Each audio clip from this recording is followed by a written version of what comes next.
Out হয়ে মেজাজ হারালেন নাজমুল হোসেন শান্ত। হেলমেট ছুঁড়ে মারলেন, গজগজ করতে করতে মাঠ ছাড়লেন। ঢাকা প্রিমিয়ার লিগের প্রথম দিনে এমন দৃশ্যেরই সাক্ষী হলো মাঠে থাকা দর্শকরা। কিন্তু জাতীয় দলের অধিনায়ক মেজাজ হারালেন কেন? বিস্তারিত জানতে শান্তর আউট হওয়া বলটিতে ফিরে যাওয়া যাক। আবাহনী লিমিটেড আর অগ্রণী ব্যাংকের মধ্যকার ম্যাচের 17তম ওভার চলছিল তখন। দ্বিতীয় উইকেট জুটিতে আবাহনীর অধিনায়ক শান্ত ও পারভেজ হোসেন ইমন তখন উইকেটে জমে গেছেন। 20 রান করা শান্ত জাতীয় দলের স্পিনার নাইম হাসানকে স্লগ সুইপ করতে গিয়ে বলের টার্নে পরাস্ত হন। সাথে সাথেই শান্ত ব্যাট উঁচিয়ে জানান দেন বলটি তার ব্যাটে লেগেছে, কিন্তু আম্পায়ার তা গ্রাহ্য না করে শান্তকে আউট ঘোষণা করে দিয়েছেন। ব্যাপারটি যেন বিশ্বাসই করতে পারছিলেন না শান্ত। অবাক চোখে অনেকক্ষণ আম্পায়ারের দিকে তাকিয়ে থেকে পরিস্থিতি বোঝার চেষ্টা করছিলেন। মুখ দিয়ে কিছু একটা বলতেও শোনা গেছে শান্তকে, তবে তাতে কাজের কাজ কিছুই হয়নি। অগত্যা প্যাভিলিয়নের পথে হাঁটা শুরু করেন শান্ত।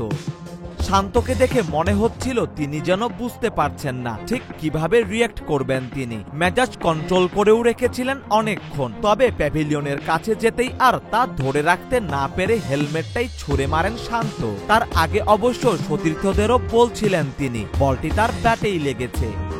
এতক্ষণ পর্যন্ত জেনে আপনি নিশ্চয়ই বুঝতে পারছেন শান্তর মেজাজ হারানো স্বাভাবিকই ছিল। বাংলাদেশের ঘরোয়া ক্রিকেটে বাজে আম্পায়ারিং নিয়মিত ঘটনা। সাকিব আল হাসানের স্টাম্পে লাথি মারার ঘটনাটিও কিন্তু ঘটেছিল এমন ডিপিএলেরই এক ম্যাচে। সেই ঘটনার 4 বছর কেটে গেলেও উন্নত হয়নি আম্পায়ারিং এর মান। এদিন শান্ত অবশ্য আউট হওয়ার আগে খুব বেশি যে সুবিধা করেছেন তাও কিন্তু নয়। বেশ স্লো একটা স্টার্ট পেয়েছিলেন। আউট হওয়ার আগে 50 বলে করেছিলেন 20 রান। তবে অন্যদিকে পারভেজ ইমনের সাথে 50 রানের জুটি হয়েছিল, যা আবাহনীকে ম্যাচে রেখেছিল ভালোভাবেই। যদিও শান্তর বিদায়ের পরে সংগ্রহটা আর বড় হয়নি আবাহনীর। 2024 সাল জুড়ে ওয়ানডে ফরম্যাটে দারুণ ছন্দে ছিলেন শান্ত। প্রত্যাশা ছিল চ্যাম্পিয়ন্স ট্রফিতে ভালো কিছু করবেন। প্রথম ম্যাচে ভারতের বিপক্ষে 0 রানে ফিরেছেন, তবে দ্বিতীয় ম্যাচে নিউজিল্যান্ডের বিপক্ষে 77 রানের ইনিংস খেলেছেন। কিন্তু তাতেও সমালোচনার মুখে পড়েছে শান্তর স্ট্রাইক রেট। ফ্ল্যাট উইকেটে 110 বলে 77 রানের ইনিংস বাহবা পাওয়ার মতো নয় অবশ্য। তবে শুধু শান্তকে নিয়ে নয়, চ্যাম্পিয়ন্স ট্রফিতে সব বাংলাদেশি ব্যাটারদের অতিরিক্ত ডট খেলা নিয়ে প্রচুর সমালোচনা হয়েছে। পরে অবশ্য শান্ত বলেছিলেন দেশে ফিরেই তারা ডট বল ও স্ট্রাইক রোটেশন নিয়ে কাজ করবেন। তবে ডট থেকে শান্ত নিজেই বের হতে পারেননি। আবাহনীর হয়ে এই ইনিংসটি তা প্রমাণ করে।